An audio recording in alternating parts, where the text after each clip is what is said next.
Thank you very much and good afternoon.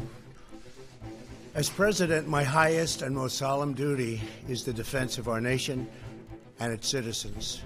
Last night, at my direction, the United States military successfully executed a flawless precision strike that killed the #1 terrorist anywhere in the world, Qasem Soleimani.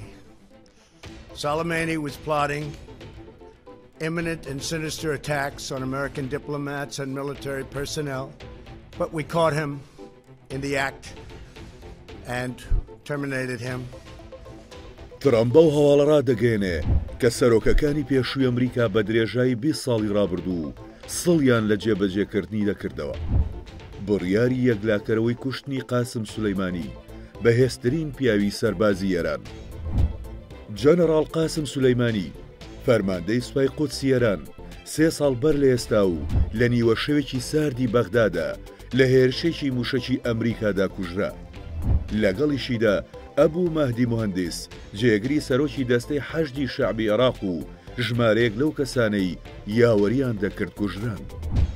قاسم سولەیمانی ئەندازیاری داڕشتنی سیاسەتەکانی دەرەوەی ئێران و فراوانکردنی هەژبوونەکەی بوو لە ڕۆژهەڵاتی ناوەڕاست و وڵاتانی عەرەبی. سوپایەک و وڵاتێک پێشگیریان دەکرد لە تارانەوە بۆ بەغداد و لەوێەوە بۆ دیمەشق و بەیروت بەردەوام لە جوڵەدا بوو. دەیویست مانجێکی شیعی لەسەر نەخشەی ناوچەکە بکێشێ بە یەکێک لە کاریگەرترین سەرکردە سەربازیەکانی مێژووی ئێران دادەنرێ. نەک تەنیا ئەوەندە بەڵکو کاریگەری لەسەر بڕیاری سیاسی لە عێراق و لوبنانیش هەبوو. ئەنجامی هەڵبژاردنی دەگۆڕی و دانانی سەرۆکوەزیران و سەرۆک کۆمار بە هێڵی ئەودا دەڕۆیشت. لە سووریا کەس قسەی لە قسەیدا نەدەکرد. بە نەخشەیەکی سووریا وەگەیشتە مۆسکۆ و سەرۆکی ڕووسیای قایل کرد پشتگیری لە دەسەڵاتەکەی بە شارەسەت بکە. ئەمانەوەیان کرد ئەمریکا بە گەورەترین لەمپەری بزانێت لە بەردەم بەرژەوەندەکانیدا لە ڕۆژهەڵاتی ناوەڕاست. خۆشی دەیزانی کە ئەمریکا دەیەوێت بیکوژێ و بە دوای هەلێکدا دەگەڕێ بۆ کوشتی. لەو بڕوایەدا بوو کە لە نێو خاچی ئێراندا بکوژرێ نەک عێراق.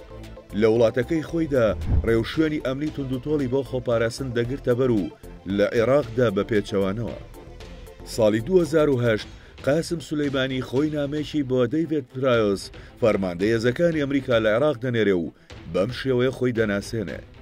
من قاسم سولەیمانی داڕێژەری سیاسەتەکانی دەرەوەی ئێرانم لە عێراق و لوبنان و غەزە و ئەفغانستان.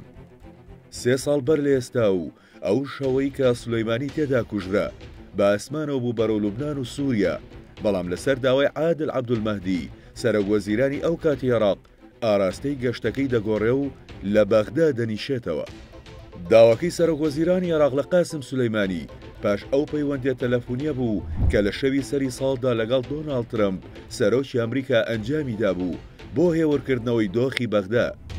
پاشەوەی بەهۆی خۆپێشاندانی لایەنگرانی حەشدی شەعبی و حیزب اللهوە لە دۆخێکی ئالۆزدا بوو، خۆپێشاندەران هێرشیان کردە سەر باڵۆزخانەی ئەمریکا و ئاگریان لە چەند شوێنێکی بەردا.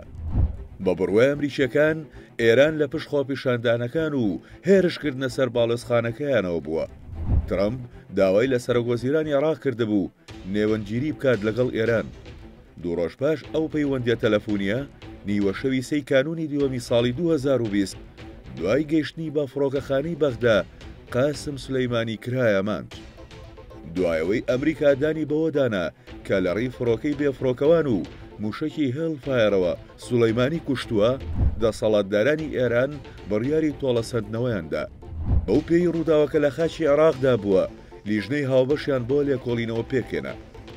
ئێستا و دوای تێپەڕبوونی 3 ساڵ بەسەر کوشتنی سولەیمانیدا ناسەر کەنعانی گوتەپێژی وەزارەتی دەرەوەی ئێران دەڵێ داوایان لە عێراق کردووە هەموو ئەو کەسانیان ڕادەست بکە کە دەستیان لەو کارەدا هەبووە، عێراقی بێ یان ئەمریکی یان هاوڵاتی هەر وڵاتێکی دیکە.